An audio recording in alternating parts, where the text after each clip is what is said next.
There are moments in life when the silence feels heavier than the storm, when your heart has cried every tear it could, and the heavens remain still. You've prayed, you've waited, you've believed, but no answer comes. And in the stillness, a quiet ache begins to grow. Has God forgotten me? Can a mother forget the baby at her breast and have no compassion on the child she has born? Though she may forget, I will not forget you. Isaiah 49:15. These are not mere words. They are promises. Eternal, unshakable, divine. But in the darkness, even promises can feel distant. Even light can seem like memory. There are times when the soul enters a wilderness, not of sand or stone, but of silence. You cry out, you wait, and yet, nothing. The heavens feel closed. Your prayers echo back like whispers in a canyon, and you begin to wonder, did I believe in vain? Has God hidden his face from me? But even now, especially now, God is closer than your breath.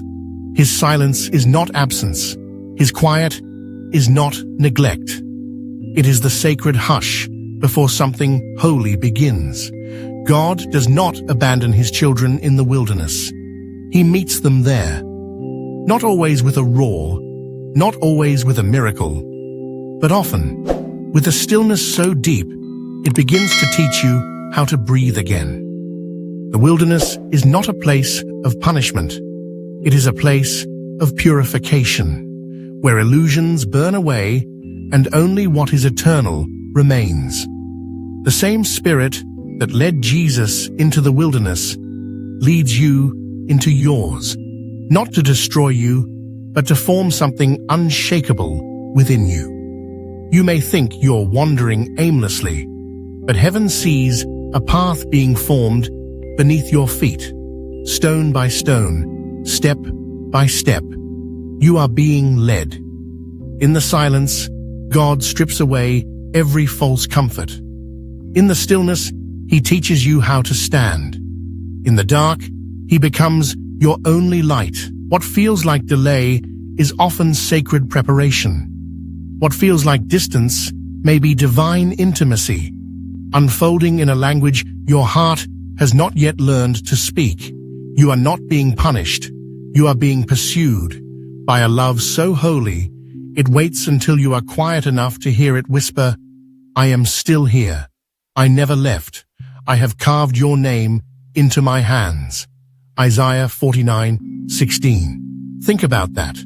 Not written in sand to be washed away, not inked on paper to fade with time, but carved with pain and permanence into the very hands that held the stars. When you cannot hold on any longer, he is still holding you.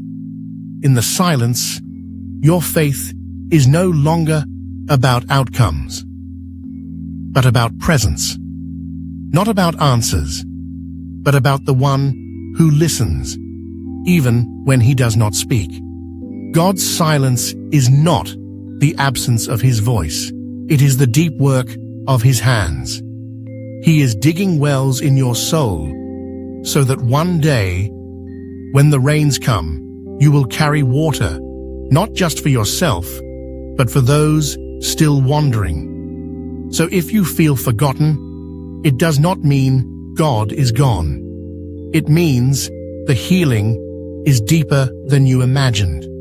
It means that something sacred is being formed in the shadows. A faith no longer dependent on signs, but rooted in his unchanging love. Do not rush the silence. Do not despise the stillness, because it is there, in that holy quiet, that God rebuilds what suffering tried to tear down. You are not forgotten. You are not forsaken. You are not alone. I will never leave you, nor forsake you. Deuteronomy 31:6. Even when you don't feel him, he's there. Even when all is dark, he's the light just beyond your next step. Even when you're too tired to pray, He prays over you with groanings too deep for words. Romans 8:26. So hold on, child of God. Hold on. Not because you are strong, but because He is. Even when your name trembles on your own lips, He speaks it boldly in heaven. For I know the plans I have for you, declares the Lord, plans to prosper you and not to harm you, plans to give you a future and a hope. Jeremiah 29:11. You may feel forgotten, but heaven remembers your name. One verse only, one verse, one truth, one healing. Thank you for watching. May your soul find its breath again in the one who has never stopped whispering your name.